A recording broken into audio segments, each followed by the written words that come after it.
마태복음 14장 34절부터 36절 말씀입니다.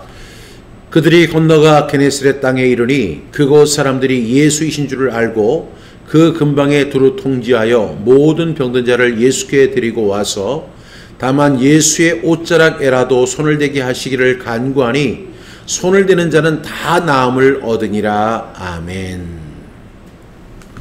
오늘은 마태복음 14장 34절부터 36절 말씀을 통해서 옷자락에라도 손을 대라, 옷자락에라도 손을 대라 하는 제목으로 함께 말씀을 나누려고 합니다.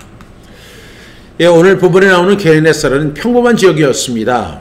성경에 몇 번 언급이 되지 않는 그런 지역이었는데 예수님이 그 땅에 가심으로 인해서 생명의 자리로 변화되는 놀라운 일들이 벌어지게 되는 것을 보게 됩니다. 오늘 본문 34절 말씀 다시 한번 보겠습니다. 그들이 건너가 게네사렛 땅에 이르니 이렇게 이야기합니다. 예수님께서 오병이어의 기적을 행하신 후에 제자들과 함께 배를 타고 게네사렛 땅에 이렇게 도달을 하십니다. 여러분, 예수님께서는 이곳 사역도 하시고 저곳 사역도 하시고 여러 지역을 다니시며 회당과 그리고 사람들이 모이는 곳에서 천국 복음을 가르치시고 또한 병자들을 치유하셨던 것을 우리는 기억합니다. 그런데 예수님이 오늘 가신 지역이 바로 게네사렛 땅이라고 하는 지역입니다. 여기 이렇게 보시게 되면 이 지도를 보게 되면 여기에 이제 이 가운데 게네사렛 호수가 여기에 있고 이 한 왼쪽에 게네사렛 땅이 이렇게 있음을 볼 수가 있습니다. 우리는 오병이어의 사건을 잘 아는데요. 오병이어의 사건이 어디에서 벌어졌는지에 대해서 학자들의 의견이 분분합니다. 아마 예수님이 이곳에서 오병이어의 기적을 행하셨을 거야 이렇게 이야기하기도 하지만 산상수훈을 말씀하셨던 장소나 또한 예수님이 비유로 말씀하셨던 그 장소와는 좀 상이합니다. 그런데 예수님께서 기도하러 가셨는데 사람들이 예수님이 그쪽으로 가신다는 이야기를 듣고 많이 몰려왔거든요. 그런데 예수님들이 그들을 불쌍히 여기시고 그들을 치유하시고 그리고 떡 5개와 물고기 2마리로 5,000명을 먹이십니다. 그런 다음에 제자들을 먼저 이렇게 보내시죠. 너희는 먼저 저 배를 타고 건너편 땅으로 가라 이렇게 이야기하시는 것으로 봐서 가운데 이렇게 게네사렛 호수가 있고 이쪽에 이제 게네사렛 지역이 있다면 아마 맞은편에서 제자들이 배를 타고 이렇게 온 것으로 예상이 됩니다. 이것이 바로 이제 바로 게네사렛 호수이고 이곳에서 풍랑이 일어났던 그런 곳이었습니다. 여러분, 이렇게 예수님께서 게네사렛 땅에 도착을 하셨습니다. 여러분, 오늘 저는 이 말씀을 준비하면서 이런 생각을 했습니다. 참 우리는 평범한 인생을 살아가는 사람들이죠. 그래, 평범한 사람이라고 이야기하는데 평범한 우리의 삶에도 예수님이 이렇게 오시면 우리의 삶이 소망의 삶이 되고 회복의 장소가 된다는 사실을 우리가 오늘 본문 말씀을 통해서 깨달을 수가 있습니다. 그러니까 오늘 예수님께서 제자들과 함께 게네사렛 땅에 오셨는데 그곳에서 놀라운 일들이 벌어지는 그 장면들을 함께 살펴보려고 합니다. 35절 말씀 함께 보겠습니다. 그곳 사람들이 예수이신 줄 알고 그 근방에 두루 통지하여 모든 병든 자를 예수께 데리고 와서 이렇게 이야기합니다. 예수님께서 제자들과 함께 게네사렛 땅에 이렇게 오셨습니다. 그런데 그곳 사람들이 예수님에 대해서 알고 있었습니다. 그리고 그 땅에 제자들과 함께 오신 분이 예수님이신 것을 알았습니다. 그래서 이 사람들이 어떤 행동을 하느냐면 그 근방에 두루 통지를 하는 거예요. 그래서 모든 병든 자를 다 데리고 오라고 이렇게 통지를 하는 겁니다. 왜? 누가 왔으니까? 예수님이 왔으니까. 지금은 저와 여러분들이 어떤 연락을 할 때 단톡방에다가 이렇게 소식을 막 전하잖아요. 그러니까 너무 쉽게 앉아서도 많은 사람들에게 소식을 전할 수가 있습니다. 그런데 제가 어렸을 때만 해도 어떤 사람이 죽으면 3일장을 치르게 되는데 그 밤에 죽고 그 다음날 아침이 되면 벌써 하루가 지나갔잖아요. 그래서 사람들이 오게 하려면 어떻게 하느냐면 제일 먼저 하는 것이 전보를 보내는 거예요. 그 아들이나 딸에게 아버지가 돌아가셨으니 얼른 오라고 또 전화를 하기도 합니다. 그런데 갑자기 돌아가셨기 때문에 그 장례를 어떻게 준비해야 되냐면 동네 청년들을 다 불러 모아요. 그래서 동네 청년들이 그래서 1구, 2리, 3리, 4리 이렇게 가가지고 그 각 집마다 가가지고 어떤 분이 돌아가셨습니다. 그러니까 장례식에 오십시오 하고 다 소식을 전하는 거예요. 저는 이 말씀을 준비하면서 그런 생각이 들었습니다. 물론 예수님은 우리가 살던 시대보다 2000년 전이었기 때문에 뭐 인터넷도 없었고 SNS도 없었고 카톡도 없었기 때문에 그런 이렇게 일일이 근방에 두루 통지했다는 사실을 알 수가 있습니다. 근데 여러분 왜 그 사람들이 그런 일을 했을까요? 그것은 오늘 35절 상반절에 보면 그곳 사람들이 예수인 줄 알았다는 것이죠.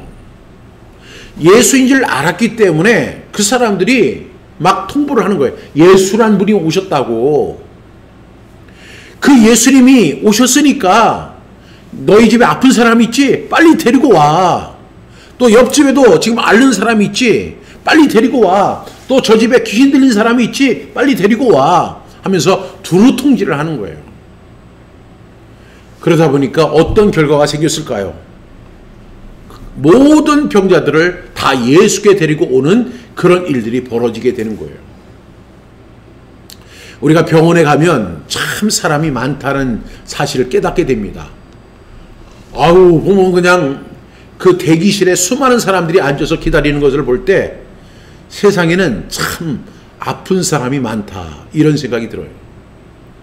근데 그 당시에는 현대의학이 없었기 때문에 얼마나 앓는 사람이 많았겠어요. 감기 들려서 앓는 사람, 어떤 사람은 천식에 걸려서 고통당하는 사람, 어떤 사람은 신경통 때문에, 어떤 사람은 관절염 때문에, 어떤 사람은 위장병 때문에, 어떤 사람은 신경쇠약 때문에, 어떤 사람은 귀신 들렸기 때문에, 어떤 사람은 다리가 부러졌기 때문에, 어떤 사람은 손가락에 골절로 인해 가지고 수많은 사람들이 아파하는 거예요.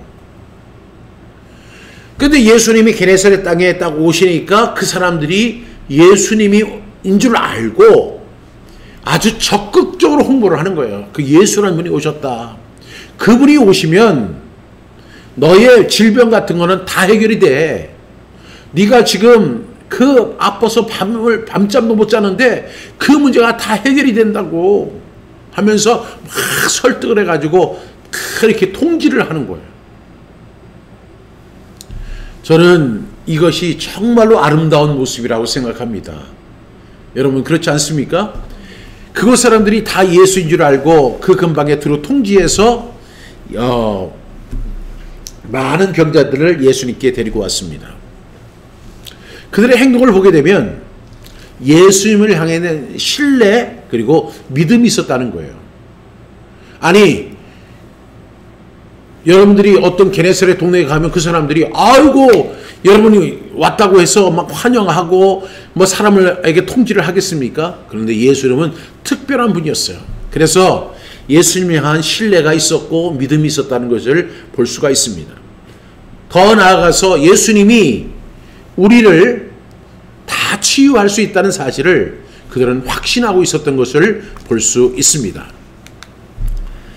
여러분 왜 데리고 왔을까요? 우리 36절 말씀 다시 한번 보겠습니다. 시작.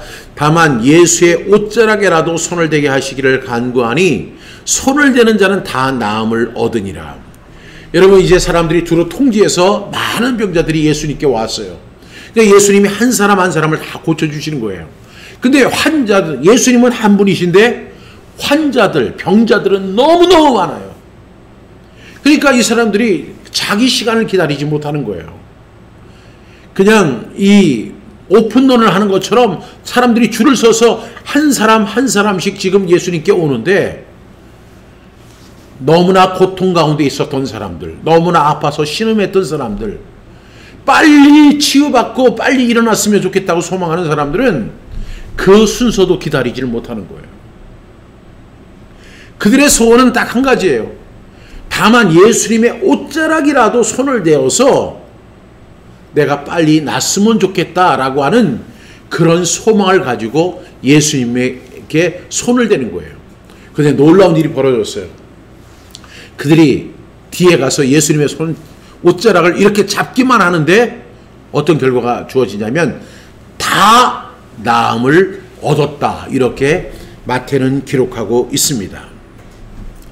여러분, 오늘 말씀은 상당히 심플한 말씀이에요. 그들은 예수님의 옷자락에 손을 대기만 해도 나을 것이라고 하는 믿음이 있었습니다. 여러분, 이 믿음은 굉장히 단순하죠. 그렇지만 결과는 어때요? 강렬한 효과를 얻게 된 거예요. 여러분, 바로 예수님이 바로 우리의 주님이신 거예요. 오늘 우리가 성탄주의를 맞이해서 우리가 예수님을 찬양하고 기뻐하고 예수님이 오신 의미를 우리가 새기는 이유는 그 게네사렛 그 동네에 사는 사람들의 심정과 똑같은 거예요. 다만 예수님의 옷자락이라도 손을 대기만 하면 나는 나을 거야 라고 하는 그런 기대가 있었고 믿음이 있었어요. 그리고 실제로 손을 대는 즉시 낫습니다. 여러분, 세상에 이런 이론은 없어요. 세상에 이런 상식은 없어요. 누가 누구의 옷자락을 갖다 이렇게 만지기만 해도 나음을 얻는다. 이런 상식은 세상에 존재하지 않아요. 그러나 우리의 상식을 넘어서는 것이 믿음인 거예요. 이 사람들은 상식을 넘었어요. 이 사람들은 어떤 사람은 10살이고 어떤 사람은 20살이고 어떤 사람은 30, 어떤 사람은 40, 50 뭐 이렇게 됐을 거예요. 인생을 살면서 삶의 상식 가운데 살아왔을 것입니다. 단 한 번도 누구의 옷자락을 잡아서 나음을 입은 적이 한 번도 없습니다. 그런데 이 사람은 예수인 줄 알았어요. 그 혈루증으로 앓던 그 여자가 예수님의 옷자락에 손을 대서 대는 즉시 그의 혈루증이 말랐다고 하는 그 이야기가 아마 소문대로 막 퍼져나갔을 거예요. 사람들은 생각합니다. 그분이 오시면, 그리고 그분 앞에 가서 그분이 수많은 사람들을 상대하고 있어서 내 순서가 오지 못한다 하더라도 내가 뒤에 가서 그분의 옷자락이라도 잡기만 하면 내 질병은 해결될 거야. 이 아픔은 나을 거야. 그리고 나의 모든 고통은 사라질 거야 하는 믿음. 이 믿음은 상식적인 믿음이 아니에요. 많은 사람들이 상식 가운데 살아갑니다. 봄이 오면 여름이 되고, 여름이 되면 가을이 되고, 가을이 되면 겨울이 되고, 신발을 하나 사서 신으면 그 신발이 새 신발이지만 조금 있으면 헌 신발이 되고 버려지게 되고, 이런 것이 상식입니다. 그러나 우리가 생각해 봐야 할 것은 예수님이 이 세상에 오신 것은 상식이 아니었습니다. 우리의 이해로 도저히 이해할 수 없는 거예요. 인간의 상식으로는 이해할 수 없는 일이에요. 그런데 그분이 이 세상에 오셨어요. 그리고 십자가에서 죽으셨어요. 그것이 나와 아무런 상관이 없는 줄 알았는데 그것이 엄청난 의미가 있다는 거예요. 그가 찔림은 우리의 허물 때문이고, 그가 채찍에 맞음으로 우리가 나음을 얻었고, 또 그가 징계를 받음으로 어떻게 됐죠? 우리가 회복되는 은혜가 있었다는 거예요. 이것을 예수님이 오시기 600년 전에 이사야 선지자는 이야기하는 것입니다. 이건 상식이 아니에요. 우리는 눈으로 보고 귀로 듣고 손으로 만져야만, 아니 또 입으로 먹어야만 아는 거죠. 그런데 예수님이 오시기 600년 전에 그가 이 세상에 오셔서 모든 병자를 치유하시고 회복시켜 주시고 우리를 구원해 주실 것이다. 이거는 상식으로 이해할 수 없는 일이에요. 우리가 오늘 성탄주의를 맞이해서 예수님의 오심을 우리가 기억하면서 정말로 주님이 오신 것은 우리의 상식을 넘어서는 것이고, 이것을 우리가 받아들일 수 있는 방법은 바로 믿음이라는 사실을 우리가 꼭 기억하는 저와 여러분 되시기 바랍니다. 근데 이 믿음은 어떤 믿음이냐? 단순한 거죠. 상식적인 게 아니라 단순해요. 그리고 강렬한 것입니다. 여러분, 우리의 믿음이 크든지 작든지 예수님께 닿기만 하면 우리에게는 변화가 일어나고 치유가 일어날 것을 믿는 저와 여러분 되시기를 주님의 이름으로 축복합니다. 오늘 게네사렛 마을에 예수님께서 오셨습니다. 그 사람들이 예수님을 초대한 게 아니에요. 근데 예수님이 오셨다는 그 소식을 듣고 예수인 줄 알고 그 근방에 두루 통지를 해서 수많은 병자들을 불러드립니다. 그리고 이야기합니다. 저분은 우리를 치유하실 분이야. 저분은 우리를 고쳐주실 분이야. 저분은 우리를 아픔에서 해방시켜 주실 분이야. 저분은 나의 부러진 다리를 고쳐주실 분이야. 근데 와보니까 사람이 너무 많은 거예요. 내 순서가 언제 올 줄 모르겠는 거예요. 그래서 뒤에 가서 예수님의 옷자락이라도 잡기를 바라는 거예요. 근데 놀라운 사실은 그 옷자락에 손을 대는 수많은 사람들이 다 치유함을 받고 나음을 받게 됐다는 것입니다. 여러분, 우리가 참 생각해 볼 때 여기에는 믿음이라는 것이 어떤 믿음은 큰 믿음이 있고 어떤 믿음은 작은 믿음이 있는데, 여러분, 믿음의 사이즈는 중요하지 않아요. 그냥 이렇게 믿으면 돼요. 내가 그분의 옷자락에라도 손을 대면 나는 나음을 받을 거야. 그 작은 믿음이 어떻게 되냐면 주님의 능력과 연결되는 놀라운 역사가 일어나고 온전한 회복이 일어날 것을 믿습니다. 여러분, 우리 오늘 말씀을 정리해 본다면 첫 번째로 예수님을 알아보고 소식을 전하는 저와 여러분 되기를 바랍니다. 두 번째는 믿음의 손을 내미는 저와 여러분 되시길 바랍니다. 예수님께 나아가서 우리의 모든 문제, 이 세상에 문제 없는 사람 단 한 사람도 없어요. 저 사람은 돈도 많고 또한 좋은 집도 갖고 있고 그 다음에 또 사회적 위치도 있으니까 이 사람은 부족한 게 하나도 없겠지. 여러분, 절대 그렇지 않아요. 이 세상의 모든 사람들은 다 부족함 가운데 사는 거예요. 여러분, 그리고 그 문제를 스스로 해결할 수 없어요. 그때 우리는 전능하신 예수님의 옷자락을 붙잡아야 돼요. 그 순간에 치유되는 놀라운 역사가 일어날 줄로 믿습니다. 세 번째는 일상의 회복을 기대하는 저와 여러분 될 수 있기를 바랍니다. 예수님이 오시면 저와 여러분의 삶이 변화될 것이라고 하는 그 믿음을 갖고 살아갈 수 있기를 바랍니다. 여러분, 오늘 게네사렛 사람들 참 단순했어요. 예수님이 오셨다고 한 그 사실, 그리고 그 주변에 두루 통지해서 모든 병자들을 다 오게 하고, 그리고 예수님의 옷자락에라도 손을 대는 그런 결단을 하는 거예요. 그 믿음이 있었어요. 여러분, 우리가 예수님의 옷자락에 닿기만 해도 우리의 문제는 다 회복될 줄로 믿습니다. 이러한 능력을 경험하는 성탄의 기쁨 꼭 누리는 저와 여러분 되기를 주님의 이름으로 축복합니다.